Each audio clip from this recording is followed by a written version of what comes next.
we do give thanks for life and a mighty life given. We give thanks for this divine opportunity, whereas we are live with you once more, the food of seven, whereby we take a time out to actually feed you with not only the eats and the drinks, but also take a time out to specifically feed you with words of life, beautiful words. So this evening, I mean, since we a bit tardy, we're just going to take a time out to focus on the whole aspect of feminine health, wellness, and we are going to be looking into the realms of fertility. How is it a woman could actually keep herself fertile? But I mean, for the past two programs, we have focused primarily on the female wellness, and this evening, what I did is that I actually have accompanying me today in studio, but not in studio, right? From overseas in the United States of America. You know, we have a sister that I actually met through a very close brethren of mine, who is like family, and I have been looking at her work for a period of time, and she actually did her undergraduate studies at Stanford University, you know, and specifically in human biology and international public health. After which, you know, she went forth and actually got her doctorate in naturopathic medicine in 2018. And she practiced for some time in Jamaica. And now she is basically not practicing in Jamaica, but she's practicing in the United States of America, Southern Oregon, whereby she actually deals specifically with women's health, cardiovascular disease, digestive health, counseling, and also stress management. So the honorable sister that I am speaking with this evening is Dr. Kimani Bolan, you know, out of Jamaica, but right now in the United States of America, fulfilling some wonderful works. Give thanks, sister, and welcome to the Food of Seven. How are you doing Give this evening? thanks. Yes, I'm good. I'm trying to navigate the technology, but I'm doing good. Well, give thanks. Just tell us a little bit about your journey. What actually took you into the realms of going into the naturopathic, coming out of human biology, and then going into naturopathic medicine. Yeah, well, I studied human biology at Stanford. That was just undergrad, but I don't even think I included that on the bio piece. But I actually went to a year of medical school at UWI in Jamaica. So Okay. that really was what kind of made me change path, because my undergrad degree in human biology was just, general knowledge education, did some public health, but it wasn't until I entered the medical system, and hats off to you for continuing through that system, but it wasn't until I was in it and learning and realizing the direction that that way of thinking about health and medicine was going, and knowing that that wasn't really the way. There was no way we could foster true health and true healing with that kind of model of medicine. It's a model that's very much focused on disease and not at all on what it means to heal, and like what real medicine is. So that's really what made me switch directions. So tell us how has the journey been when it comes to the whole aspect before we go into the depths of what we're going to focus on, which is basically feminine wellness. Tell us how has your journey been when it comes to how results oriented. How do you see that whatever that you've learned and the application of it actually affects the lives of the clients that you have? Um, well, right now I'm practicing primary care, right? Which means, like in America, we call it your primary care doctor, it's a PCP, and then in most of the Caribbean countries and in England, and it's your general practitioner, your GP. That's the person you go to first for any little thing, right? You have a rash, you have a urinary tract infection, you have whatever it is, you go to that's your first like line of defense as a provider. And so that's really where I think naturopathic medicine shines, because most of these things can be dealt with very low intervention, low cost ways of healing, right? So I would say every day on a day-to-day basis, I am confronted with the ways that we don't have to jump straight to an antibiotic to treat an infection. We don't have to jump straight to a steroid to treat inflammation. We don't, so it's so I don't know exactly specifically what you're asking, but in general, I would say that all day, every day, it is obvious to me that taking a low force, low intervention approach to most of our common ailments, physical ailments, even mental ailments, is a very reasonable and effective first step.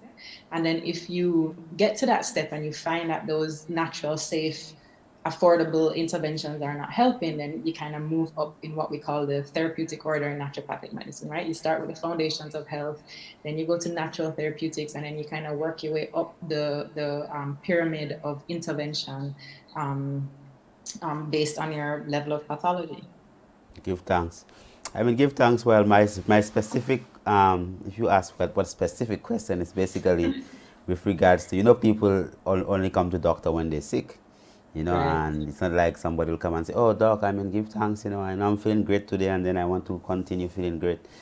So most people would come with different types of conditions. So specifically, I was just looking at what people would normally come for and how beneficial has naturopathic medicine been, like for people with diabetes or people with stress Right. conditions.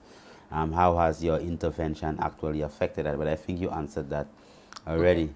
So tell me about why one of your specialties is basically on female health. You know that our black women, specifically women of color, women live in the Caribbean region, we know we have out of every three black women, two of them develops breast cancer. Out of every three that gets it, at least one of them die from breast cancer. We know that we have high incidences of polycystic ovarian syndrome. We have fibroids. We have endometriosis, and we have plenty of these conditions that our sisters are actually affected by. So tell us what actually drove you into just making like human health one of your specialties, and just tell us when you say human health, what is it that we are talking about? Yeah, I mean, I would say first and foremost, I am a woman, and that's my greatest source of interest in the female body. It's a very interesting um, machine, intricate machine that the woman, the female body is, right? If you think about the cyclical nature of a female body, um, it's very intriguing and interesting to me. Um, and it's the body that I live in. And so it's by nature, I think about how I can. Priest, I say I'm frozen on my Zoom. How am I looking on your end? Okay. Um, I see you freezing and frozen on the Zoom also. Bless. But go ahead.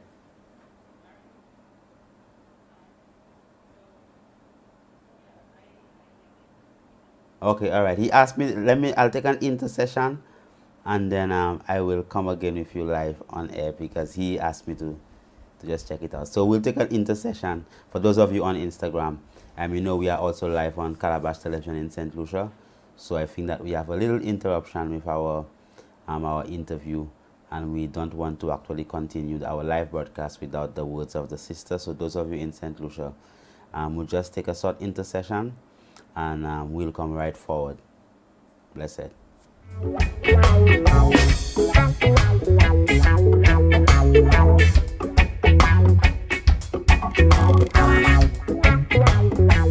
Bob and Dave were very proud to buy their mom a new energy-saving fridge with lots of smart settings. They remember the old ways of energy saving. Mom always said, "Close the fridge, you're wasting current." Smart advice then, smart advice now. Close the fridge, you're wasting current. Saving energy is what's smart.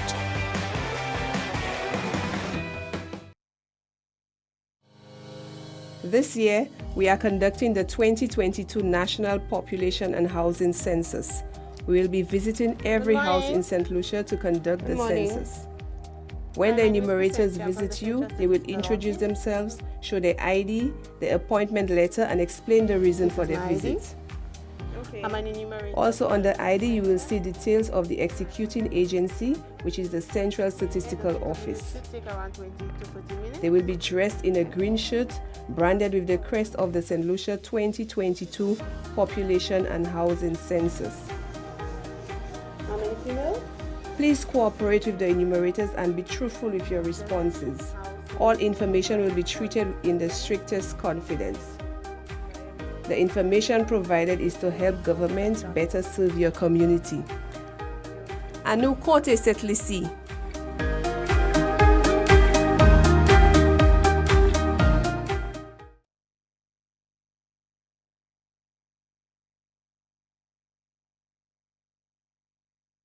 Our anthem says, "Love the land that gave us birth, the land that produces world-class cocoa beans that make the most sought-after chocolates produced by local entrepreneurs.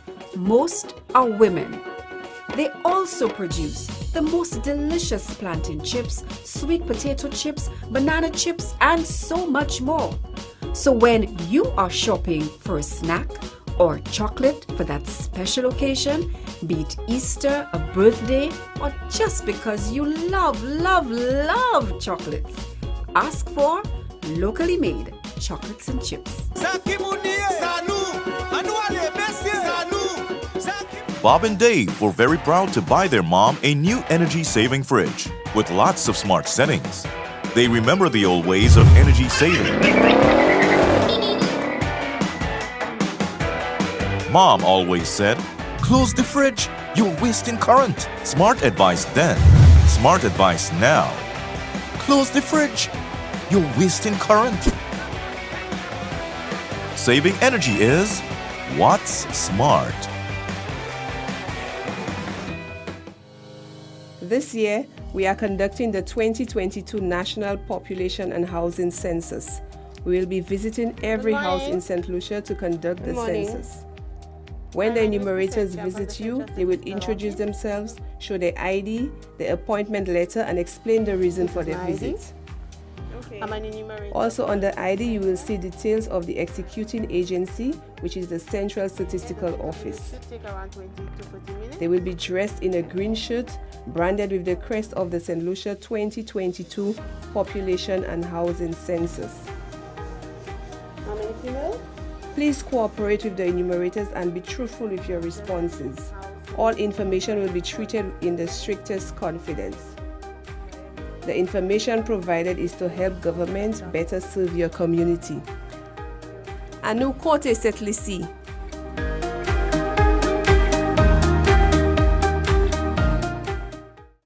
Richard Matthias, President Ionola Apiculture Collective, President Association of Caribbean Beekeepers.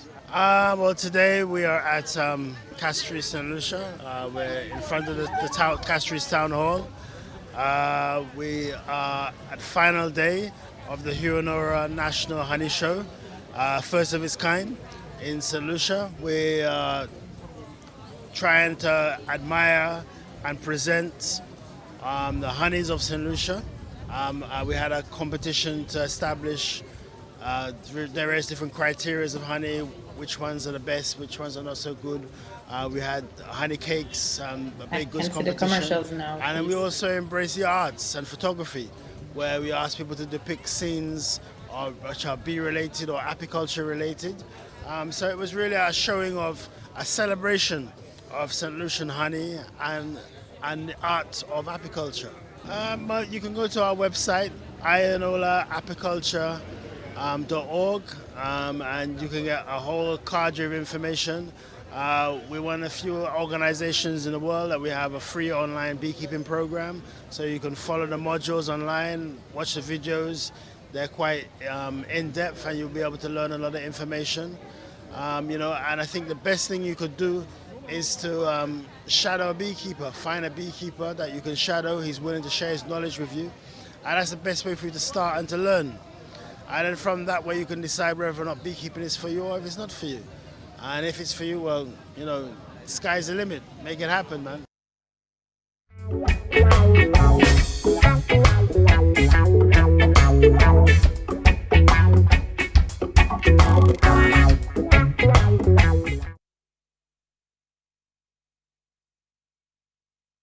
we had a little intercession here because it was by force, not by choice. Are we on? Everything is blessed. So our honorable sister was speaking of the whole aspects of her decision into going into wellness when it comes to female wellness in particular, and she was interrupted by the forces that way. So without difficulty, the victory is not sweet. So let us continue again, and as you were saying, if the whole aspects of the woman, and why is it that you are in the whole realms of woman wellness, and what is woman or female wellness, or woman or feminine wellness? What does that mean? All right. So what I was saying is that I am a female, I'm a woman, and so naturally, by being even remotely in tune with my own health, right, and my own cycles, I'm going to be interested in how this works, and whether I have met my own imbalances along the journey and have sought to create my own healing, right? And also, just intellectually, I find the female body very intriguing. I think the intricacies of the menstrual cycle is really kind of magical and very fascinating, and it takes such a subtle balance for the perfect cycle to kind of happen month after month after month after month. And it's very interesting to me, all the different things that can throw things off at different levels. And I find a lot of gratification helping women to better understand their monthly cycle so that they can learn from their own body, right? So to view the menstrual cycle as a vital sign, just like you do for blood pressure and just like you do for your temperature. There's a lot that you can learn about your own health from your menstrual cycle. And then obviously specifically helping women with the different imbalances that they face. So it's just a natural pull, So I tell guess, us, because I'm a woman. just tell us, please, Honorable, just give us a little brief synopsis, of what a menstrual cycle is. So Okay. a lot of women would say, well, oh, they're on a period and they don't have that level of overstanding. So as simple as you could just give them a little brief explanation of what a menstrual cycle would be. Okay. Like how you emphasize simple because I can get into it, right? Yeah. All right. So let's see now. So most women are aware that they bleed, right? Every month. Ideally, you're bleeding every month. Many people bleed less, many people bleed more. And when you're on the less end of the spectrum or the more end of the spectrum, that usually implies some kind of an imbalance. But most women are, aware of the fact that they bleed. And then that's just kind of it. That's where their experience with their menstrual cycle ends. Or maybe they get a little moody or their breasts get tender or whatever before your period. And that's kind of it. But really the highlight of the menstrual cycle is when you ovulate. So it's about 2 weeks before you bleed, right? That's really the highlight of it for multiple reasons. From a biological perspective, it's the highlight because that's how we're going to make a human. Okay, the bleed is just like the afterthought. It's like, oh, you didn't make a baby, we're just gonna bleed. So it's the highlight from an evolutionary biological perspective, but it's also the highlight for your own health because you can only make a very important hormone called progesterone if you ovulate. Okay, so ovulation is really the highlight of a menstrual cycle. So from beginning to end, right, from day 1 to day 28 to 33, 35-ish, there's variation in what's a normal menstrual cycle. You have a very subtle dance between estrogen and progesterone mainly, and a subtle communication between the brain and the ovary to basically lead you up to ovulation and then lead you down to the bleed if you don't get pregnant, and then lead you through pregnancy if you do get pregnant. And that's something that just kind of goes, happens over and over and over, and that really frames every month for you. So it's a really, as I said, it's a good way to analyze the state of your overall health as a woman based on if you're ovulating, how regular that pattern is, what your bleeding is like. There's so much information we can get from the menstrual cycle. So it's really the frame of your womanhood. It's the frame of who you are as a woman. Whether or not you have children, it's the frame of your wellness, having that cycle be a normal, routine, regular, healthy pattern. Give thanks. And now, remember, I interceded or interrupted you while you were answering your question about human health, and you were just speaking of the whole menstrual cycle aspect of things, and then I asked you to just to give us a little bit more detail on that. So probably you could just continue on that same line on the different aspects of, as you were saying, certain things that would affect what a temperature would be or whatever, and you don't have to be afraid to go into the science of it, because our program really is a program of a scientific nature. Okay. So you could simplify it even still by using your scientific terms, because we always encourage people to take that interest in understanding what the science of of how the physical structure actually functions. So probably you could just emphasize something on the different changes, I would say, in the temperature and all these different things, and what can affect a woman when it comes to the whole aspect of a menstrual cycle. Okay. So, wow. So everything that can affect a menstrual cycle can thereby affect fertility. So this is why, the aspect of your fertility and your menstrual cycle is really a reflection of your overall health. So what I like to do, because the menstrual cycle is very complicated, I find it complicated. And every time I think I understand it, I kind of have to go back and relearn it. But it helps for me to think about it in stages, right? And most people that, you learn about women's health, you learn about the different phases and stages of the menstrual cycle. And so if we frame it where ovulation is the peak of the cycle, that's the show. That's where, the curtains open and it's like big standing ovation. That's the show. So ovulation is a peak, and then everything that happens before ovulation is going to be your follicular phase, and everything that happens after ovulation is going to be your luteal phase. The follicular phase is important because that's what builds up to create the ovulation. Specifically, estrogen has to peak, right, in an optimal way for an egg to be like released. It pops out of the little follicle that it's in. And there are many things that can affect that ability to ovulate, like many, many, many things. So first of all, that follicular phase, okay, so the 2-ish weeks leading up to ovulation, includes your bleed. It includes the days of your menstrual cycle that you're bleeding. So day 1 is actually the day that you start to bleed. So imagine, let's say you're a female with very, very, very heavy periods and you bleed for I know women that bleed for 10 days, all the time. And then that's just normal for them. So imagine 10 of those 14 days-ish, it varies, but let's just say optimally 10 of those 14 days you're bleeding. There is no way you can create the optimal hormone signaling to ovulate if you're bleeding for those 10 days. Okay. So anything that's going to affect you where your periods are very, very heavy is going to create a problem with your follicular phase. Okay. And that's just one example. Let's say your bleeds are very light, and let's say that you're estrogen deficient. Most people right now, that's not their issue, but you still have women where there's a general estrogen deficiency, and so you're just not able to make the estrogen spike that you need to ovulate. That's going to be another issue. Okay. And then, so that's just 2 of many examples that can affect that first follicular phase, right? What are all of the things that are going to affect us to be able to ovulate?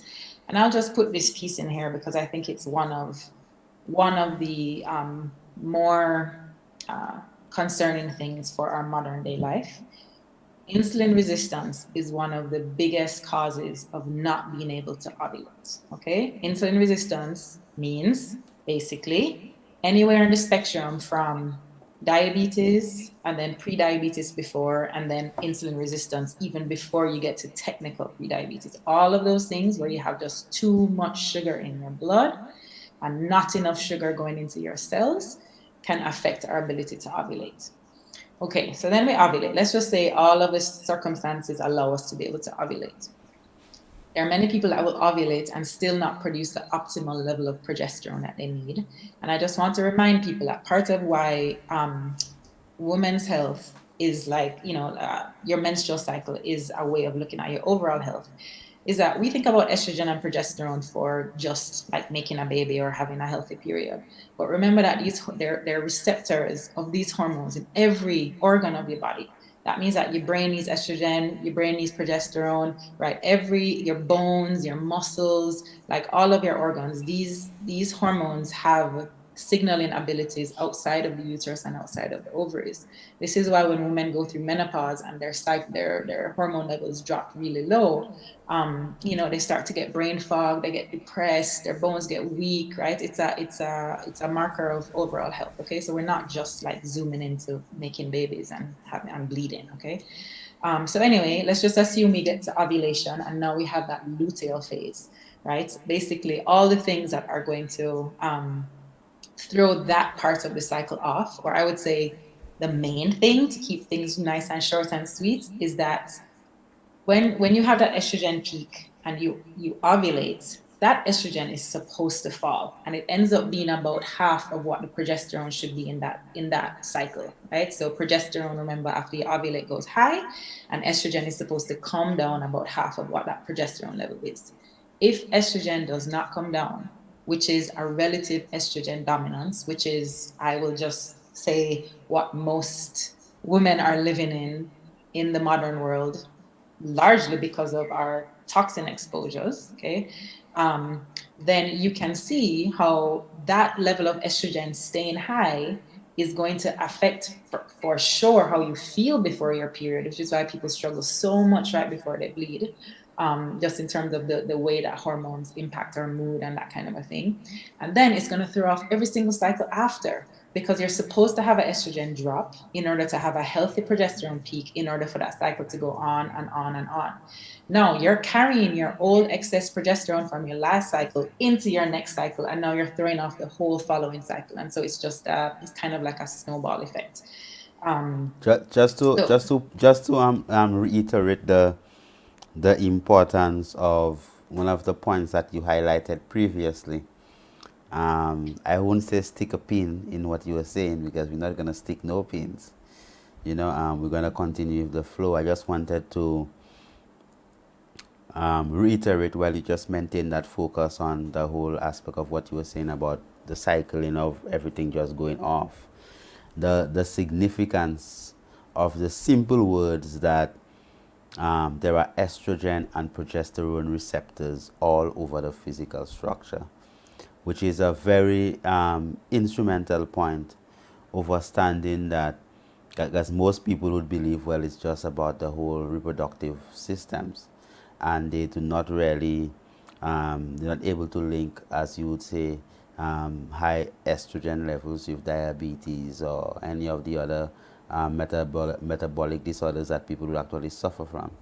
So I think it is essential that our listeners, all those on Instagram and those in St. Lucia, as you are listening keenly, just to understand that, as the Honorable Sister Dr. Kimani Bolan is saying, is that that is coming out of her background of human biology, I would think, specifically of that, the fact that there are other receptors, meaning that there are under organs of probably even your heart and your muscles and your bones and your pancreas and all these different organs, the receptors. That means that any surplus of estrogen is going to be affecting the function of these receptors. So a lot of other diseases that people have, is just because of that simple biologic reality. So give thanks for that point, sister. I want just to highlight that to our viewers. So at least as you move forward, I know you're going to end up with some other type of disease, so at least they could really understand the key thing, that the estrogen don't only affect your human name places, every single organ within your physical structure. Give thanks. Go ahead, please. I think I'm done. I don't remember where I was at. But what you were at, you were saying that because the progesterone level goes up, and it doesn't, and for the one from this cycle and the previous cycle, so it keeps on that cycle of that imbalance within the physical structure. So where we'd go now is then we'd go into how does that now lead to a woman developing fibroids, polycystic ovarian syndrome, infertility, and all these different conditions. How would you say, well, what would be the reality that a woman, let's say, let's deal with the fibroids first, because many of the sisters have fibroids. What is fibroids? How would the whole fibroid scenario fit in with that whole that foundation you gave us in the science a while ago? Okay, good. Thank you for giving me a direction to go here. All right. So a fibroid, most of us are familiar with a cancer. We understand that a cancer is like a growth, an uncontrollable growth in the body. And so a fibroid will fall into a type of growth that is not malignant, meaning it's not technically a cancer, but it is a disruptive growth of the body, right? We're supposed to grow, and then our body kind of takes care of cells that it no longer needs. And in the case of fibroids, we have the tissue of the endometrium, okay, which is the inside layer of the uterus, either from the endometrium or the muscle layers of the uterus that are growing inside the lumen, inside the hole. So remember, the uterus is it's a hollow organ.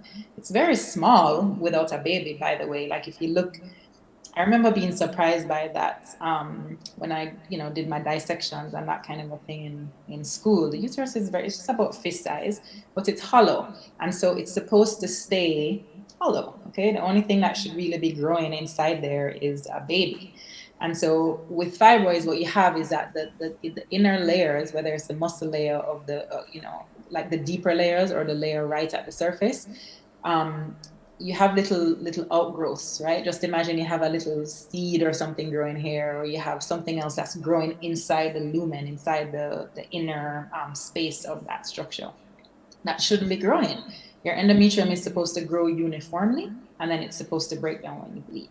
And so you have these little spaces in your uterus that are now growing little outshoots and out pockets. And you can imagine that if a baby is trying to implant in there, that's not going to work. It's going to be a lot harder for the baby to want to stay there, okay? And by not the actual baby, but the embryo, from a biological perspective, is not going to want to sit in an area where there's like something poking at it. It's just not going to be able to stay in that layer. So you have this outgrowth of the uterine lining. It's benign, it's not cancerous, right? You're not going to get a diagnosis of cancer. It's not going to spread to your body, but it disrupts the structure and physiology of the body. One very interesting thing about a fibroid is that because it is a part of the uterus, it also has estrogen receptors, and it actually ends up having more estrogen receptors than the other parts of your uterus. So remember, in the beginning of the menstrual cycle, maybe I didn't even mention this, I spoke a lot about ovulation, right? So when estrogen goes up, and then it peaks, and you have the egg that's released. Part of the role of estrogen as well is to build up that endometrial lining, because all the body cares about is having a baby, just having a baby. Every cycle, it wants to do everything it can to have a baby. So it's going to ovulate, it's going to let the egg be released, and it's also going to let the inner layer of the uterine lining grow so that the layer is just like a nice, cushy place for an embryo to go and implant. So it will grow. Now, you can imagine that if we're in this state of estrogen excess, right, which many of us are in because of our exposures to toxins, and we can talk about that a little bit more after, the lining is just growing, and it doesn't get the signal to stop. And so the body is like trying to encapsulate this extra growth, and that's kind of why a fibroid happens. And then you have these little pieces of the uterus that are just growing when they shouldn't be growing. Too much stimulation from estrogen.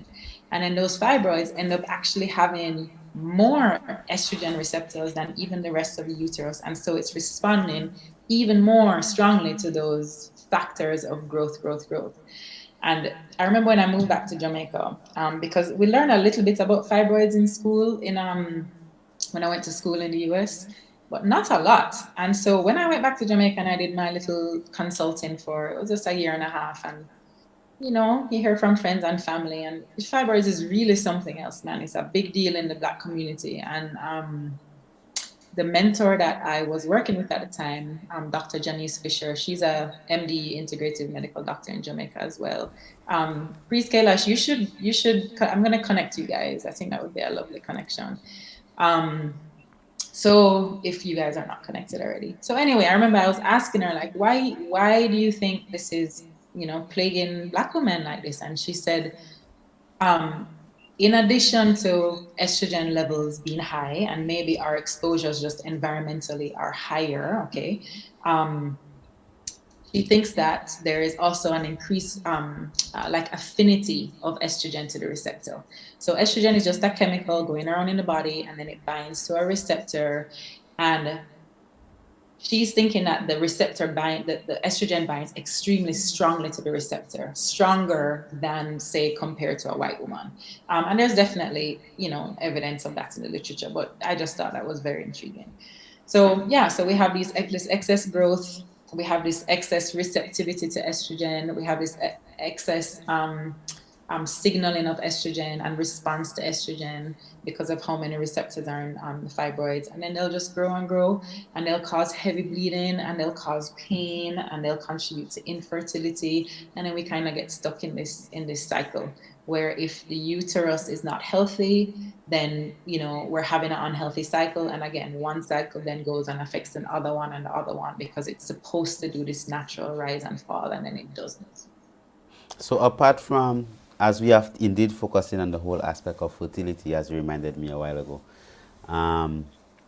apart from, as you say, that competition for the space within the womb, that it would make it difficult for that embryo to actually grow properly within the endometrium or the uterus,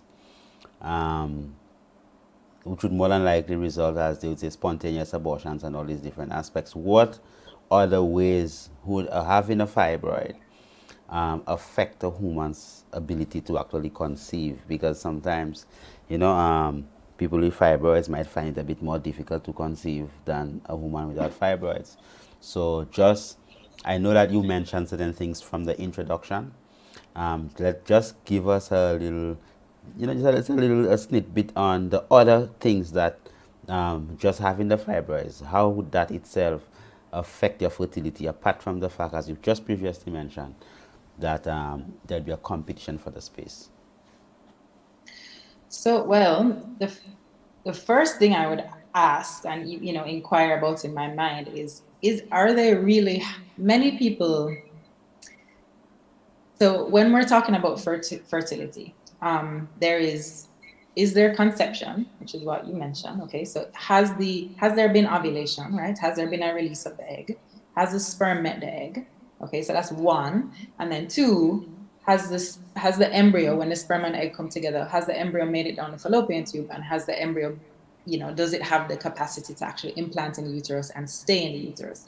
So, I wonder, when you're saying people have time conceiving, unless they are keeping very good track of their cycle, like doing like a fertility awareness method where you're tracking your temperatures over the course of your cycle, and you're tracking your cervical fluid changes, what most people will refer to as discharge. And I don't like that word because it's very disrespectful to what is really going on. The cervical fluid is what holds the sperm in place. It keeps it alive for it to even begin to think to meet an egg, right? So we're going to change that to cervical fluid. Discharge is a pathological process. I like that. Yes. It That's just when you sounds have a yeast infection. some real kind of a way. You know how they treat the woman in medicine, Yes. Anyway, Yes. Go And ahead, my sister. Yeah. yes, and we, in all fairness, we don't know better, or whatever. It is where it is, where we are. But cervical fluid. So unless you're tracking these changes and you're actually confirming that you're ovulating, you could very well be conceiving and you just don't know, right? And you could be having a period that includes a fertilized egg, or you could be having a period that includes an embryo that actually was implanted, and you just lost it very, very early in your cycle, and so it appears to be a period. Okay, so that's just a thought. Many people will say, oh, I have trouble conceiving, but they don't know that. But there is a way where you can track to know, even before you miss your period or take a pregnancy test, to actually see that you are pregnant. And if you want me to talk about that, I'm happy to do that. So let me make sure I don't lose my train of thought, because I can go everywhere. Yeah, we're talking about so the fibroids preventing fertility. Yes. Yeah. So the fibroids now. Okay, so my first point is maybe they're conceiving and it really is just primarily a structural issue. And I do think that that's largely what it is about, because a fibroid is really fundamentally a structural issue. But as we kind of mentioned before, every imbalance in one cycle is going to feed into an imbalance in the other in the other cycle. And so if you have this situation of excess estrogen in your current cycle that is feeding the growth of the fibroid, then you're carrying that extra estrogen through to the following cycles, which is going to disrupt ovulation, disrupt progesterone production, disrupt the optimal shedding of the lining to create a new lining, like all of the different subtle ways that you're going to disrupt the cycle. And we have to remember that that is like a chicken or the egg, right? So or cause and effect, I guess. So we're looking at the effect, which is the fibroid, but really the problem is what led up to the fibroid being formed in the first place, and that's the imbalance that's causing the infertility. The fibroid is just the physical manifestation of that imbalance. So that's how I would encourage you to think about it as well. What led up to that fibroid formation, and that being the ultimate imbalance that is also affecting fertility.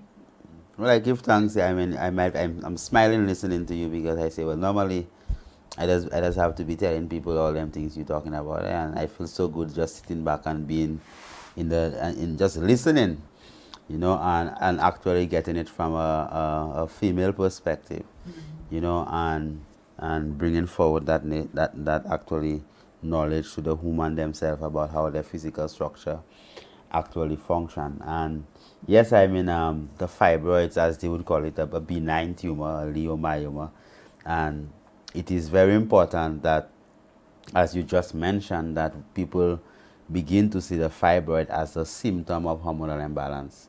That's what we would say, a symptom of hormonal imbalance rather than the disease. So it is basically a symptom, of the main disease, which is the hormonal imbalance. As you'd say, it's the imbalance in the hormones that actually cause the infertility of that sister. So from the estrogen now, as we were speaking of, you were speaking of the whole aspect of after that estrogen peak, and then we go into estrogen decreasing and progesterone actually increasing. I think that would take us into one of the other conditions that actually affect our sisters a lot, and we'll probably make the latter 40. We have 5 minutes before another intercession, as we had an extra long intercession, Brother Ronald. For that 5 minutes remaining, or 4 minutes or so remaining, I just want you to just go ahead from that whole aspect of the progesterone and how that whole action relates to one of the other situations that most of our women are suffering from, and which is the primarily cause of infertility, what they would refer to as polycystic ovarian syndrome. And how is it that that is manifested in as simple words as you can, and yet still scientific, and then that people could understand it, and then we could probably go in the other half of the program. We'll touch a bit on endometriosis and infertility with endometriosis, and then we could look at some solutions. Give thanks. Yeah. So polycystic ovarian syndrome, PCOS, is I find it a very complicated disorder and imbalance to understand, because it really shows how everything plays into everything else, right? All of our hormones impact other hormones, and we normally think about like diabetes separate from a menstrual cycle, but PCOS is a perfect example of how those two things can impact each other, right? Nothing is separate. It's not like you have a mind here and a body here, and then you have like a pancreas over here and an ovary over here, and they just like don't talk. They don't no, that's not how the body works. Everything affects everything else. All right. So the way that PCOS is diagnosed in and of itself shows you how complicated and kind of elusive of a diagnosis it is, because all you have to have is irregular periods. Okay. You have to have two of these three things: irregular periods, multiple cysts on your ovaries. Okay. And just think of a cyst as just being like a growth that's not fully coming to fruition, or a growth that's not actually going away. Everything grows and then kind of involutes. So you have multiple cysts. So there's this dysfunctional growth on your ovaries. You're supposed to have follicles growing and developing because that's how you ovulate, but you have this dysfunctional growth. So you have either irregular cycles. I'm just remembering that I only have 4 minutes, so I'm gonna keep it. Don't Go fret. ahead. Don't stress. Don't stress. Don't stress yourself. Go ahead. All right. Irregular cycles, cysts on your ovaries, and then signs of excess male hormones, right? Signs of having excess testosterone or other kinds of androgens like DHEA, right? And that could be either from a blood test, or you have like acne along your jawline, or you're growing hair on your chin, or you're balding like a man in certain areas. You only need to have 2 of 3 of those. How many women have irregular cycles? Right? How many women have to be plucking their things? So it's a very vague diagnosis, and there are many things that impact your cycle that creates that irregularity. So one of the main menstrual irregularities that can classify as an irregular menstrual cycle, which is what you need for a PCOS diagnosis, is anovulation, meaning you're not ovulating. So the reason this is referring to the luteal phase, the second half of the cycle in particular, is because you only have a luteal phase if you ovulate. If you don't ovulate, then you don't have a luteal phase because you're not making progesterone from your corpus luteum. That's the little structure that's left back after you ovulate.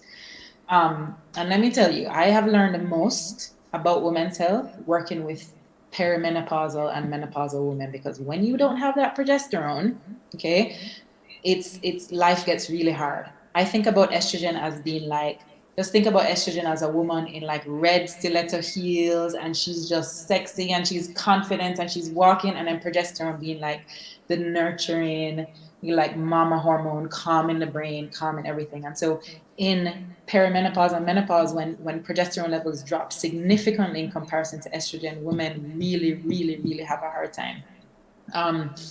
So imagine for somebody with PCOS that's not ovulating regularly, you're having multiple menstrual cycles without an ovulation, or maybe you're only bleeding once a year or twice a year. You're not having progesterone, which is a real big problem for your overall health and how you feel, right? Which is why people with PCOS really don't feel well. I will stay with timing.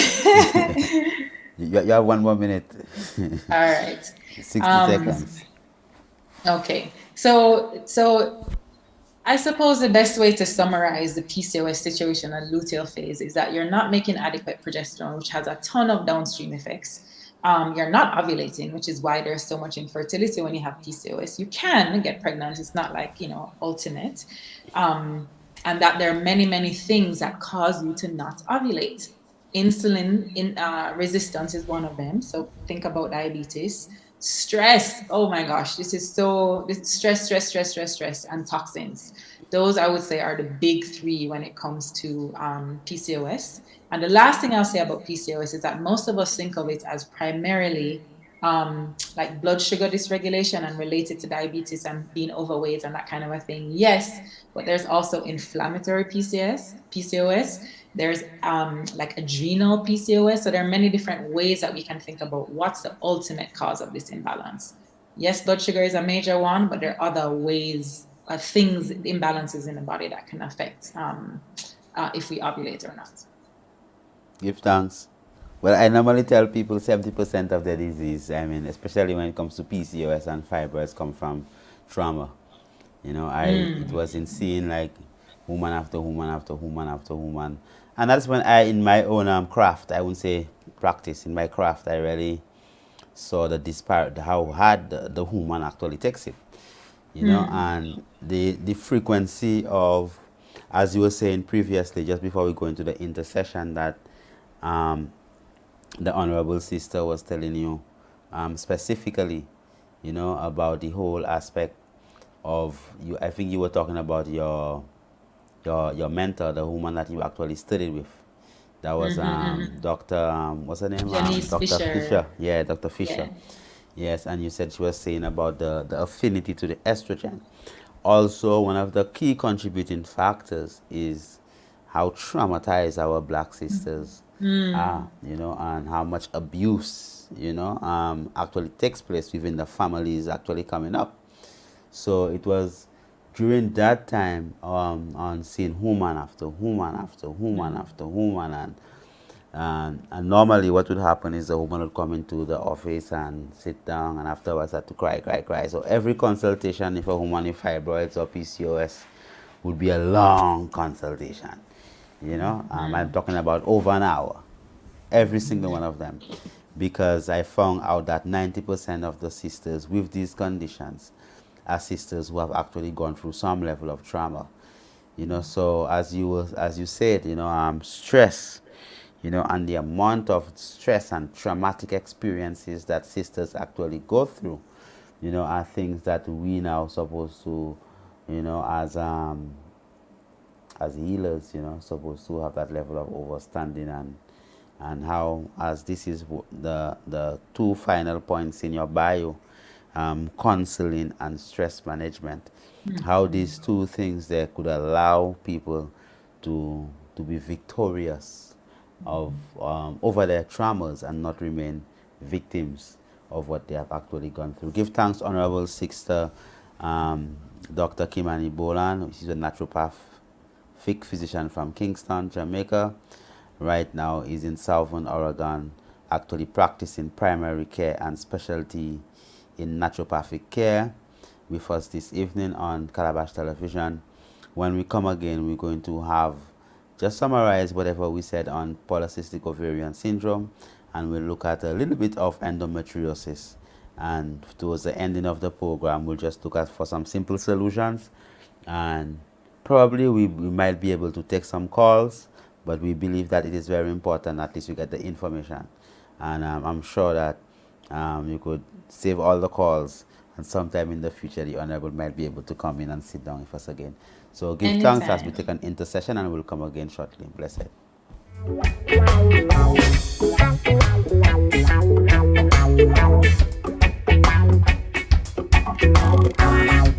Our anthem says, "Love the land that gave us birth, the land that produces world-class cocoa beans that make the most sought-after chocolates produced by local entrepreneurs. Most are women. They also produce the most delicious plantain chips, sweet potato chips, banana chips, and so much more. So when you are shopping for a snack or chocolate for that special occasion, be it Easter, a birthday, or just because you love chocolates, ask for locally made chocolates and chips.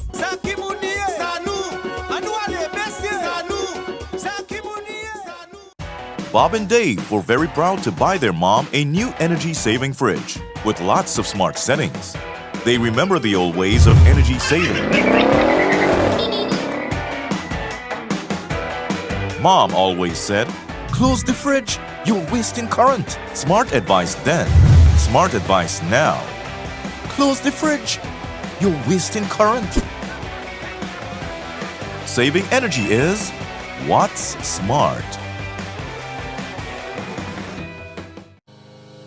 This year, we are conducting the 2022 National Population and Housing Census. We will be visiting every house in St. Lucia to conduct the census. When the enumerators visit you, they will introduce themselves, show their ID, their appointment letter, and explain the reason for their visit. Also on the ID, you will see details of the executing agency, which is the Central Statistical Office. They will be dressed in a green shirt, branded with the crest of the St. Lucia 2022 Population and Housing Census.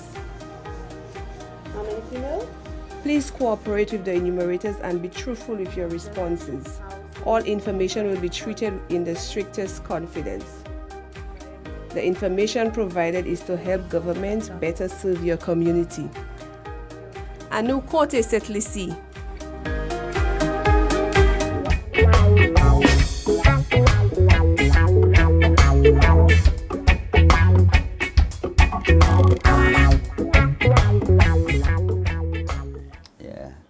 Yes, give thanks for life and a mighty life giver, and we are forward again. Give thanks for, as we are live in studio, and we have on the line with us on Zoom with us Sister Dr.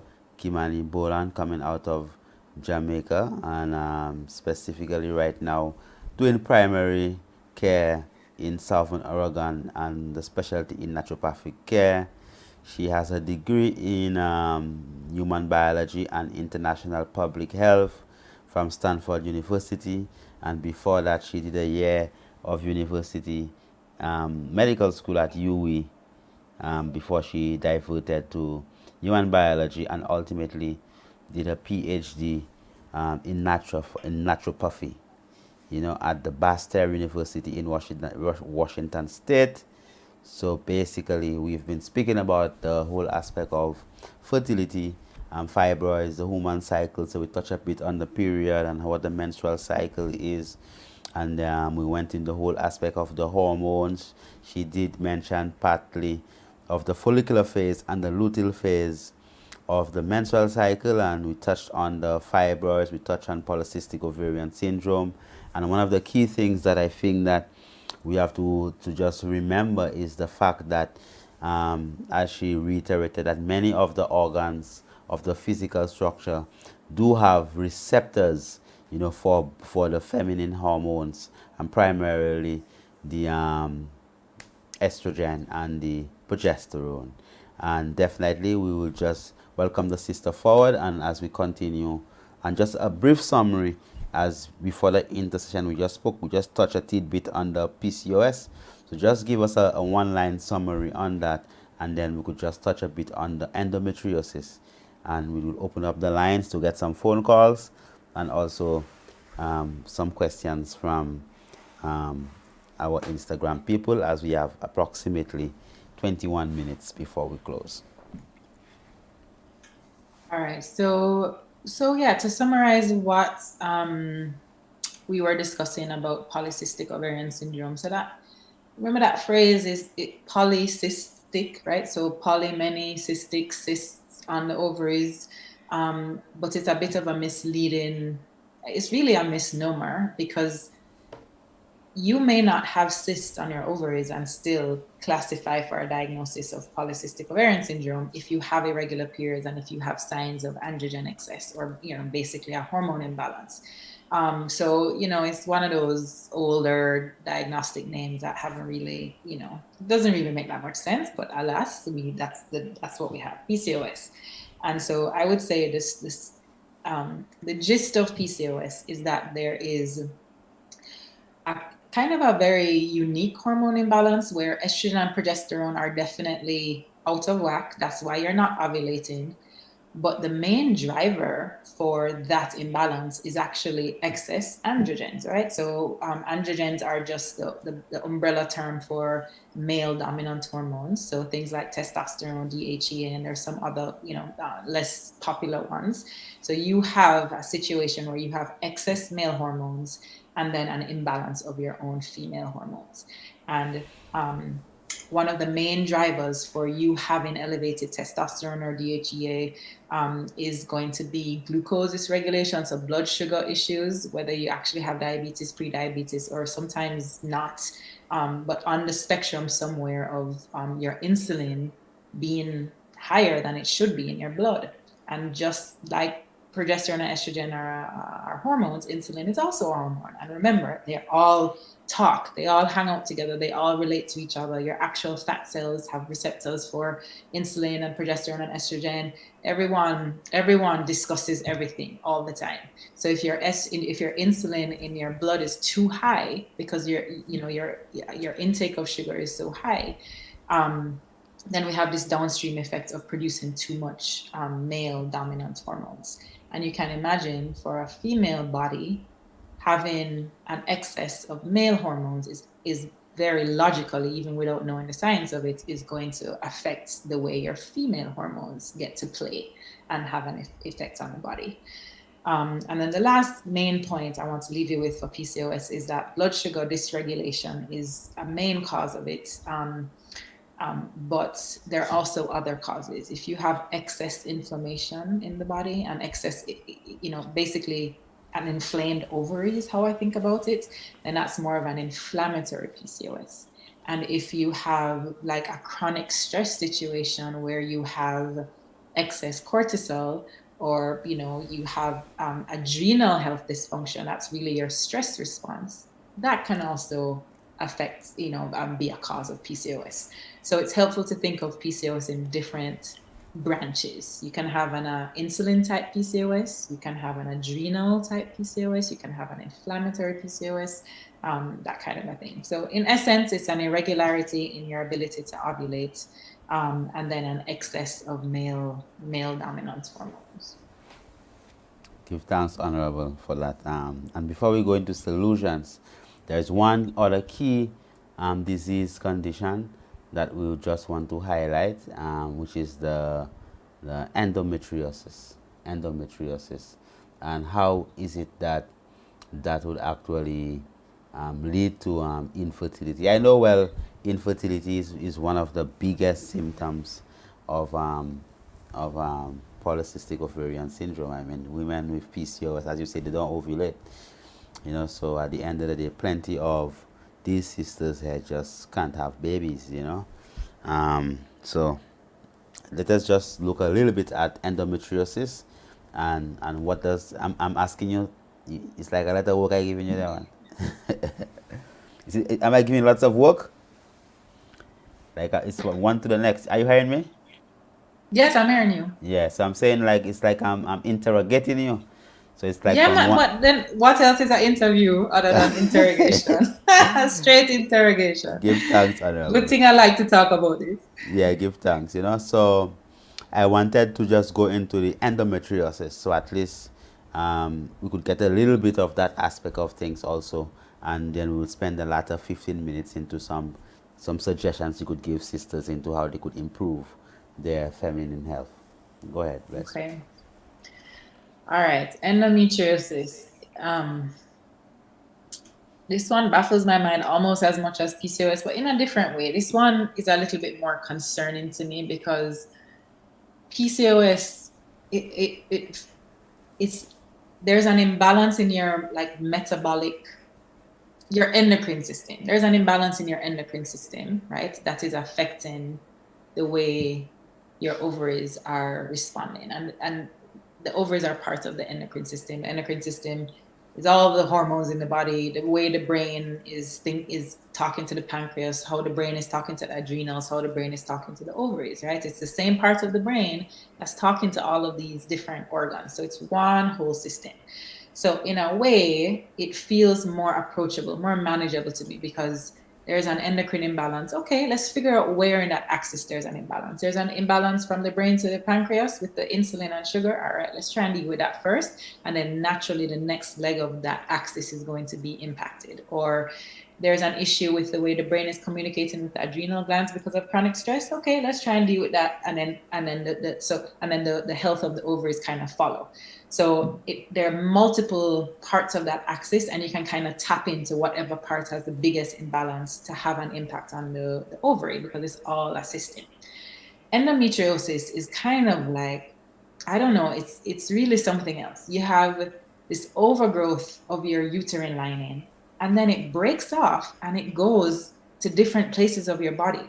So you have pieces of your uterus, literally uterine tissue, growing on your colon, growing on your bladder, growing on the outside of your uterus. Like, what the hell is going on? Why do we have uterine tissue leaving the uterus? How does it leave the uterus? That's one that baffles my mind.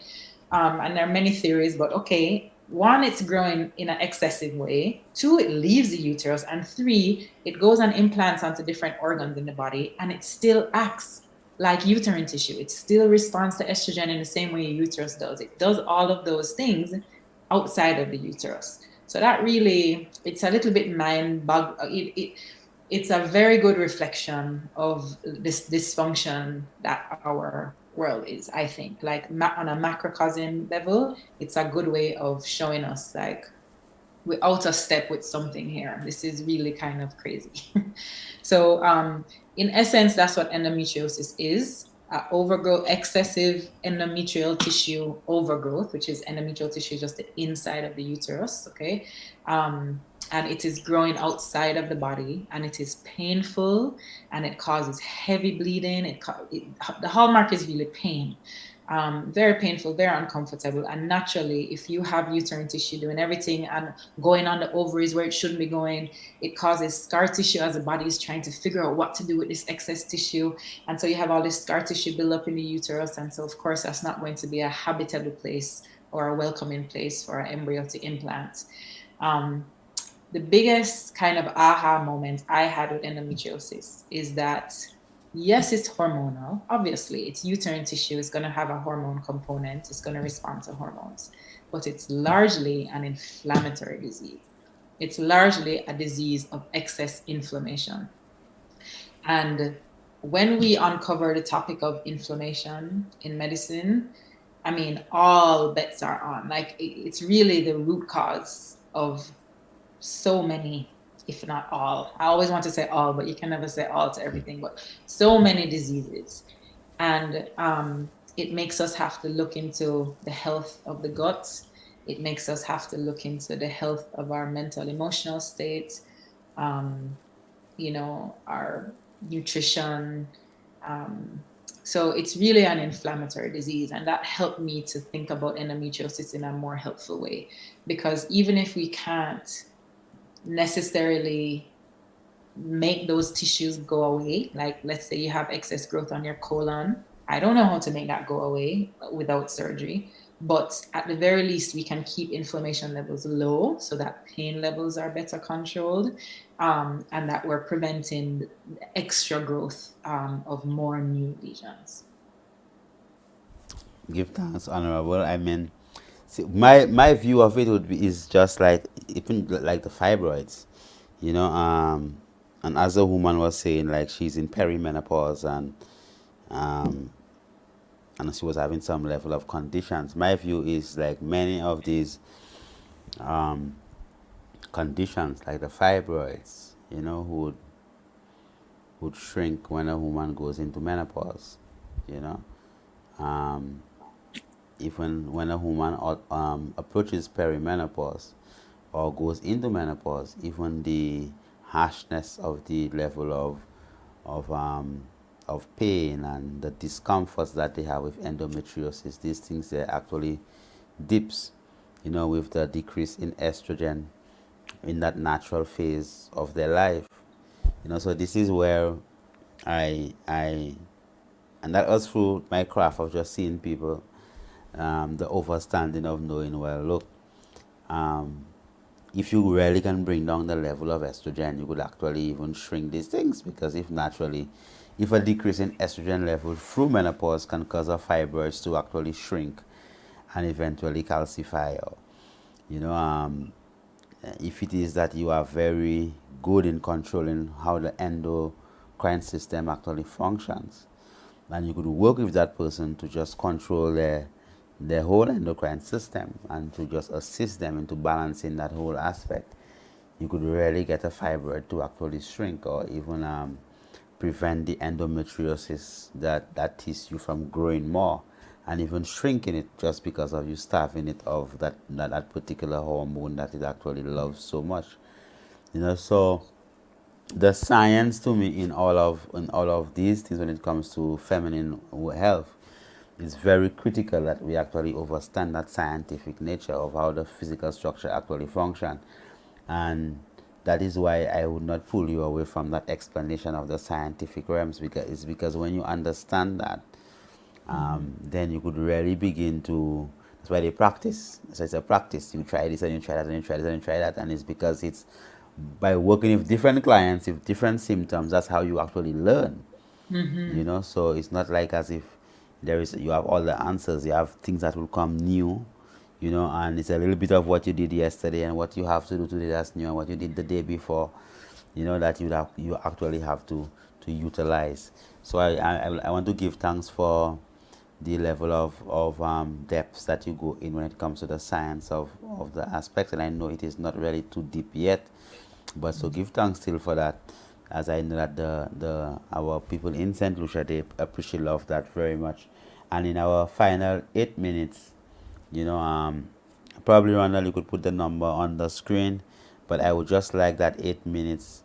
We'll decide whether we take any calls, but you could put a number on the screen as we normally do, and then the the this 8 minutes, and that just to focus a little bit, 7 minutes now, on some resolutions. What are the things that a woman can do? And before you go into that, probably you could just give us a little bit of information about yourself, about your website, so at least the people after the program, they could just go and look it up. So just tell us what your website is, and then also probably Brother Randall could put it on the screens in St. Lucia so that people could see, and then go into the whole aspect of some simple solutions for fibroids, PCOS, and endometriosis. Okay, so my website is wellnesswithdrk.com. So it's wellness with, just spelled out, wellnesswithdrk.com. And you can find me there. And then I'm on Instagram with the same name, wellnesswithdrk.com. I'm on Instagram. I'm not really on it. I'm in a dormant phase. But that's how you can find me. Okay, solutions. So the solutions, each of those diseases, I think, so fibroids, endometriosis, and PCOS, there are lots of things that are common, but there are many things that are kind of unique to each disorder. And so the solutions are going to be, influenced by what exactly we're dealing with. So as I mentioned, for endometriosis, for example, I would focus a lot on, yes, reducing estrogen levels, but also reducing inflammation. So the reducing estrogen levels is common among, I would say, all three, primarily fibroids and endometriosis. And the easiest, I would say the most impactful way to try and reduce your estrogen levels is by reducing your exogenous estrogen exposure. Okay, so estrogen that's coming from the outside. And there are many, many toxins in our environment that mimic estrogens. They are called xenoestrogens. They're like toxic estrogens.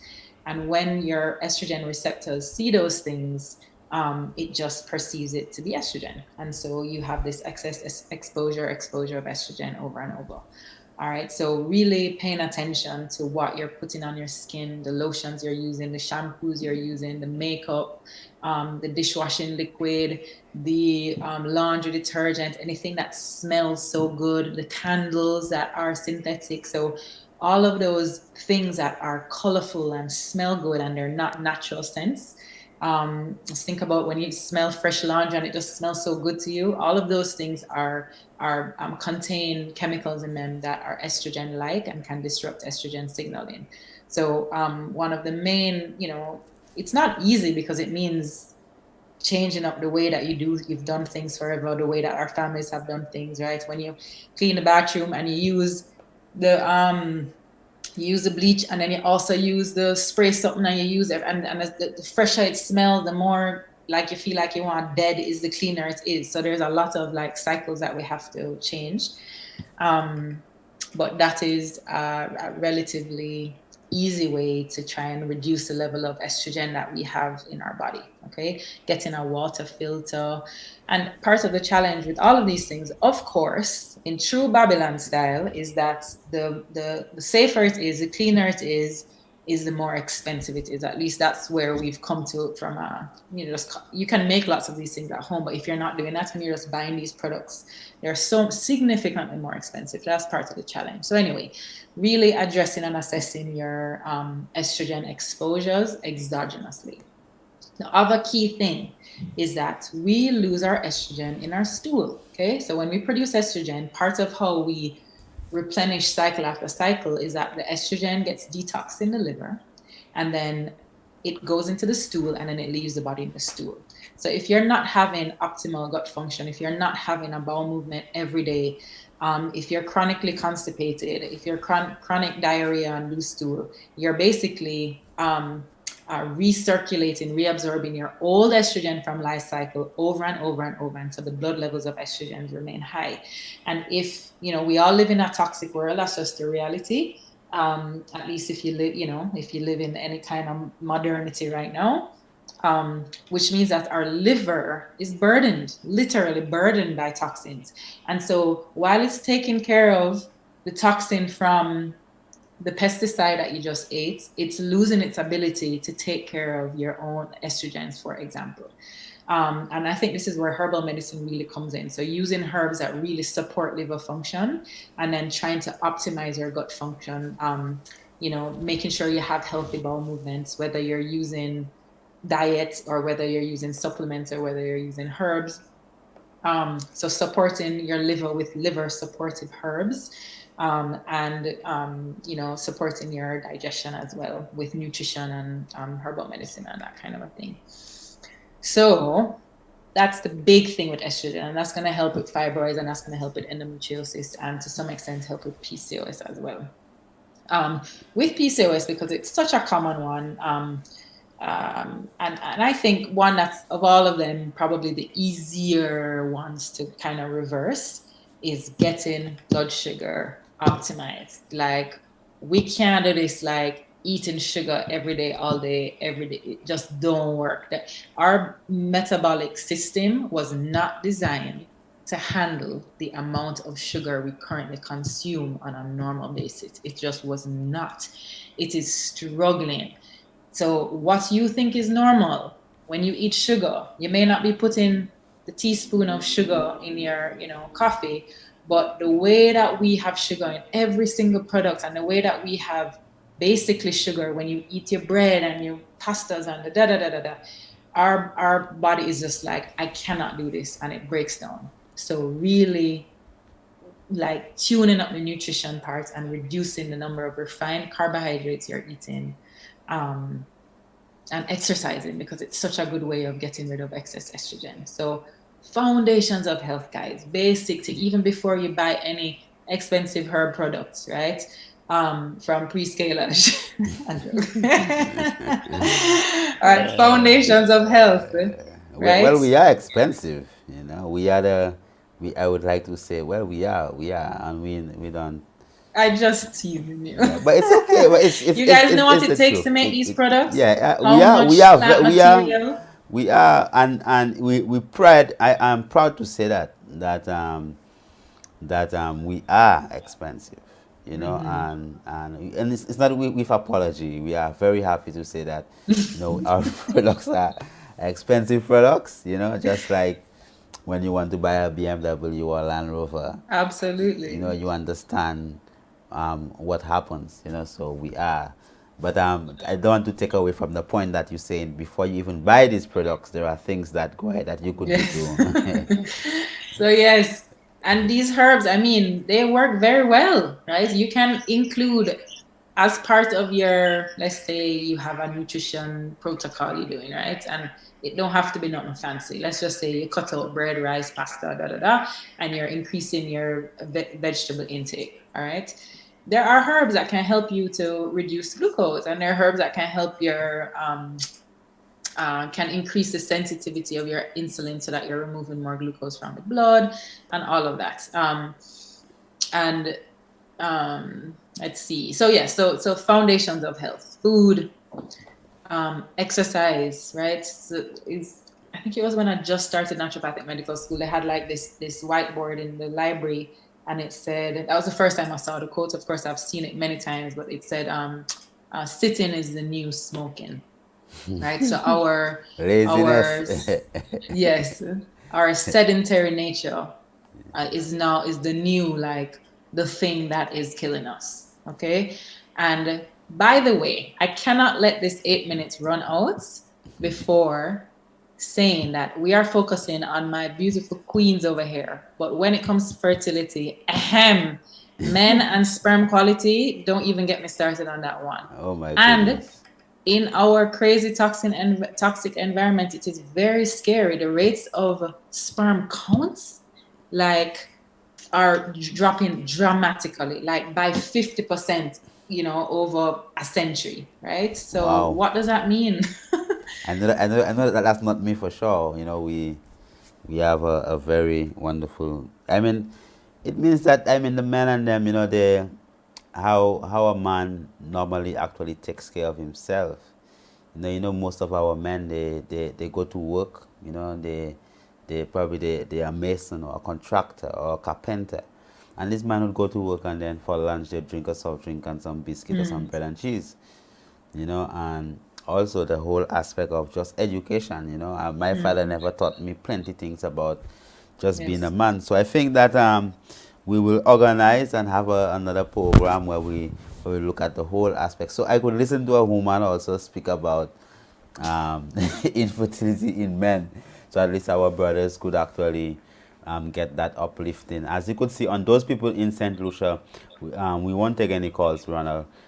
Those people in St. Lucia, you could look at the screen, you could see the website of the,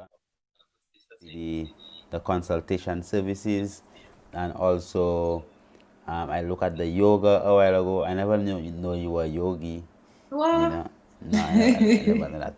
We normally have like a retreat, sacred goddess retreat. With the woman and them. I would make sure that the empress actually contact the eye on that aspect. So Oh, that would be sweet. yeah. So and it is a key thing for me. I have how the system actually deals with the sisters. I mean, I have made like fertility.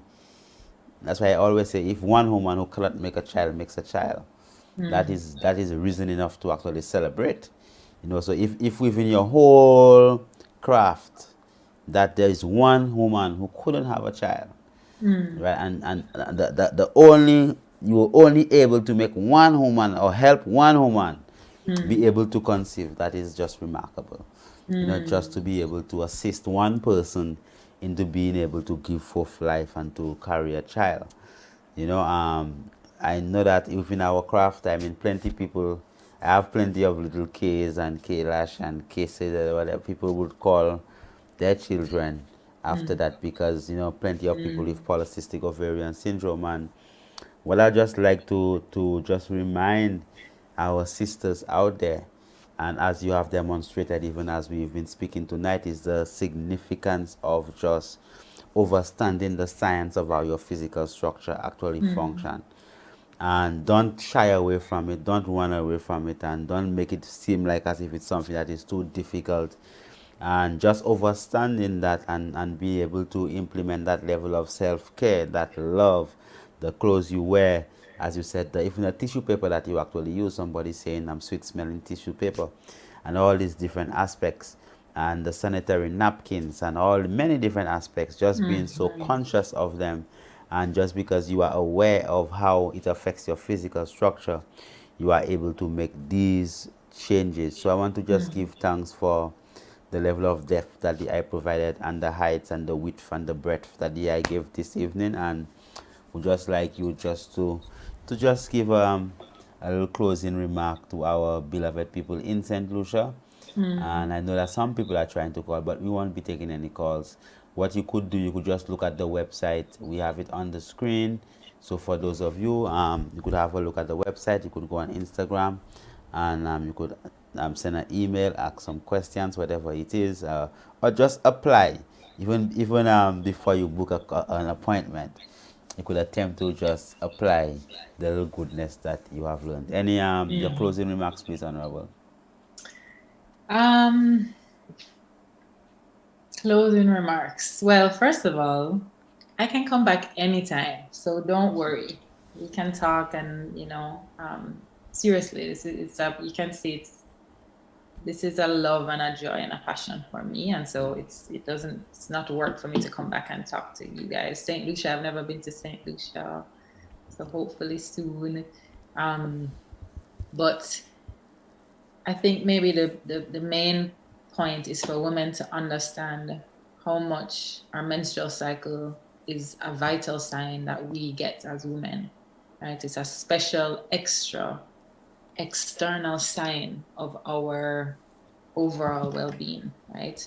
How regular we are month to month to month, how bearable and manageable our periods are, what we can learn about our bodies with our menstrual cycles, and how that predicts how we're going to experience perimenopause and menopause is really a very important vital sign. Okay, so that's a big one. I want you guys, that when I made that switch in my mind, that really helped me appreciate. Most of us don't like our periods, we hate it, we want it to just go away. And when you switch that framework from this period being this unpleasant, painful, horrible thing that you have to go through, which is the reality for many women. I mean, who would want to have a period if it's just torture every month, right? So, but understanding that it's just trying to show you something, there's an imbalance there, and that gives us more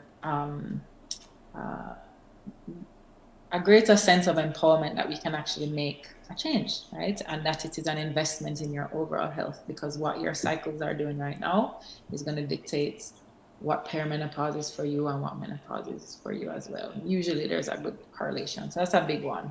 Menstrual cycle is a vital sign.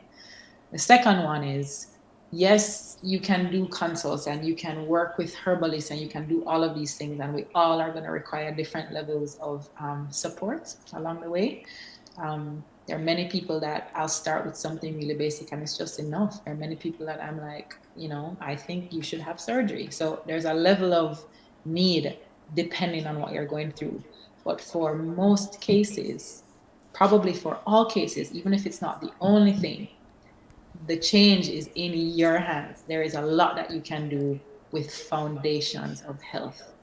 If you think about a pyramid, again, the most important layer, the layer that has to be the strongest and most robust, is the foundation of that pyramid. And that's going to be what you eat, how you move, how you think, how you feel. Okay, so stress management, nutrition, exercise, and a lot of that rests in our society, and our society really doesn't hold us in our health journey. It's like we have to fight for it, right? So it's hard when we make something an individual thing and say all you have to do is exercise, all you have to do is eat healthy, when the people them can't even afford you can only afford flour and not like. So there is it's a little bit of a balance, and it's a tricky thing to hold, but there is a lot, to the best of your abilities,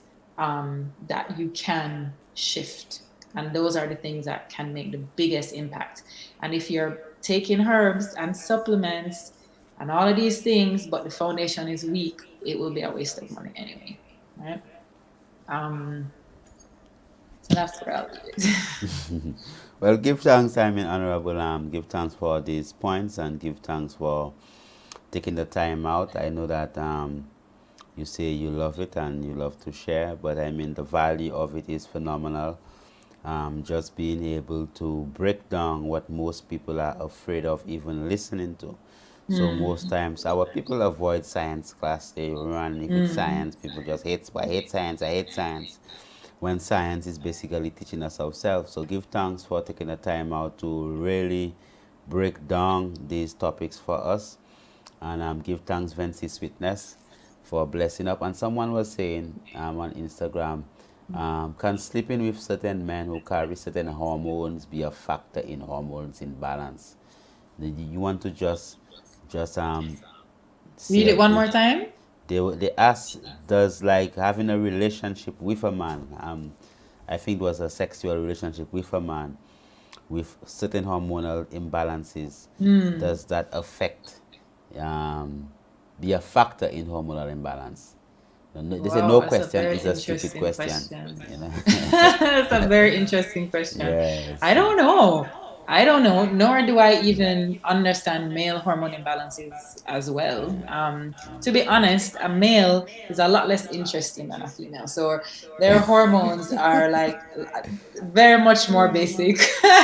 there is a level of complexity that a female has that a man just does not have, and that's just the reality. So when a male has a hormone I will not imbalance, even comment. I won't comment on that one. okay. I won't comment on that one specifically, but definitely, we will take a time out to go into some practical aspects. But when we could do the man aspect of it, the part 2 of it, we would just, want some a little more, some of more practical aspects for the woman to do, and then we could go into the man aspect to see what the brothers, because the brothers are very forgotten, a lot of men are abused, and battered. There are a lot of battered and abused men, that's out there, and there are a lot of tormented and traumatized men. A lot of our brothers are traumatized, and they don't even know what manhood is, and no one even have attempted to even teach them of manhood. And yes, plenty of our sisters are getting a type of support, because sisters speak to sisters, and all these different things. You have support groups, but a lot of our brothers, that support is just not there. And as Marcus Garvey said, without confidence, you are twice defeated in the race of life. So many of the things that we do depends upon confidence. So when you're a confident person, that means that you are already 70% successful. And many of our brothers, because of the traumatic experiences that they have been through, and belittling also, because society has actually cut off the testosterone from the man and really belittled the man. So the man has been so belittled, and so disregarded. So most of these foreign countries, like Canada, in France, in the United Kingdom, and them other European countries, most women, the government supports their children. So like the man is not even significant in that aspect to have that need to step up and support your family. So then he can't talk, he can't say nothing in the house, he can't come and open his mouth and speak. So the real aspect of manhood have been taken from the man, and probably all that remains is the latter part of the word, from the manhood, and the man is actually just gone. And that essence is what, that physical essence, but what the man actually represents, even the whole aspect of the family, has been taken away. So give thanks, Dr. Boland, as we said, Dr. Kimani Boland, who's a naturopathic doctor and yoga instructor, and specifically focusing tonight on the whole aspect of fertility. So we just want to give thanks for being with us again, and for all the people of St. Lucia, give thanks. And those of you, even on Instagram, you could go on, I think it's on the Calabash TV YouTube page, and also Calabash TV Facebook page, and you could see the program how you would have seen it on TV in St. Lucia rather than you see it on Instagram. So at least you would get a better understanding for it. And give thanks for everyone on Instagram who actually joined us this evening. We really couldn't interact and comment with you because it was like a classroom setting, so definitely give thanks again, and may the Almighty God keep on blessing you, and make His holy face shine upon your holy face. Blessed love. Give thanks. Love.